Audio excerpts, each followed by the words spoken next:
Hey everybody, I'm Dina Proctor, creator of 3 by 3 Meditation and author of Madly Chasing Peace.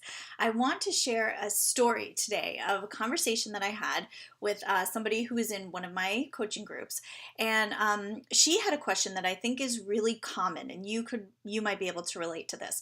She had a specific goal in her mind. I'll kind of explain to you the details, but she had a goal in her mind, and she was pointed towards it. She was focused on it. She felt like she was open to it, and she couldn't understand why the circumstance and events weren't coming to match it. Because when we're, kind of studying this work, we know that the way that we think and kind of the way that we feel about what we think is what is indicating what's going to be created in our outer reality. So her specific dilemma, she's a healing practitioner. She's a doctor. And she has her own office, and she was thinking that she wants to work less hours and have more flexibility and freedom and maybe a bit more income. So the idea that she had in her head was to have multiple offices in kind of the same space, so she could have other wellness practitioners or doctors, kind of share that space and split the expense of the space, and also bring in their own clients. They could refer clients to each other and have it be a really good way of generating more income, and also so she could have less hours because she'd have other people helping her out, so it wouldn't be all on her and so stressful and time consuming.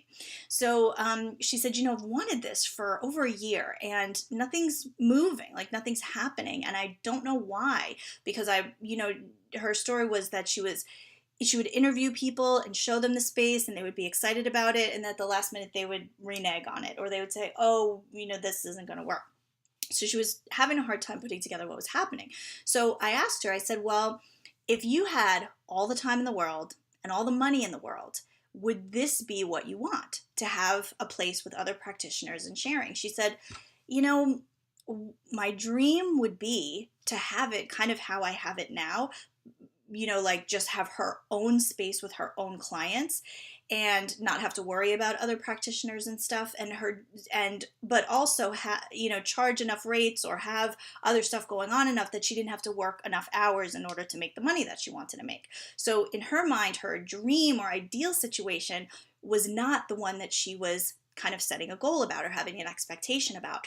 And so I was able to tie together for her why it wasn't coming to fruition, because she has this mixed energy about it. She has this, well, I want this because I think it'll be a way for me to get somewhere else. So she was focused on what she believed was realistic rather than what she really, really wanted. And so when it's something that we kind of want, or we think we'll settle for it until something good comes along, a lot of times our focus or our intention, the way we feel about it, lacks that purity that is the essential nature of the focus, which creates the manifestation, if that makes sense. So when we feel a little bit mixed about something or unsure, or like we're settling for something, that's not always going to be the best way for what we want to be able to come to fruition.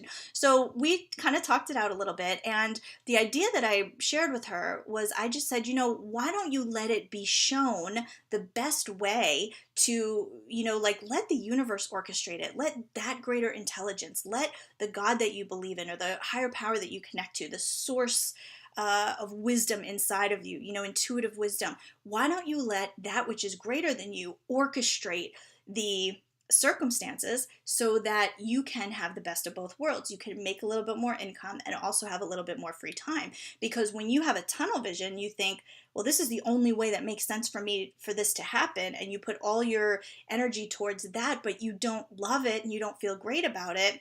It's kind of like you put a foot on the gas and then you sort of put a foot on the brake, and a foot on the gas and the foot on the brake, and then you're not really getting anywhere. So it can be really tied to almost anything that we want in our lives. Like, you don't necessarily have to visualize the exact outcome that you want, but it's having a relaxed feeling about it, or an openness, so that you're not attached to or only seeing one specific possibility to be able to come into your life to satisfy what you're looking for. So a lot of times it's easier to understand. We can see clearly when somebody else is going through it, and we can kind of take that analogy and tie it into our own lives. So anyway, I hope that this is helpful for you because I've shared it with a couple other clients and it was helpful for them. So I just thought I would share it here in case it helps any of you guys. And as always, take what resonates and gently leave the rest behind. Thank you for joining me, and stay around this space because I'm sure I'll have more again for you soon.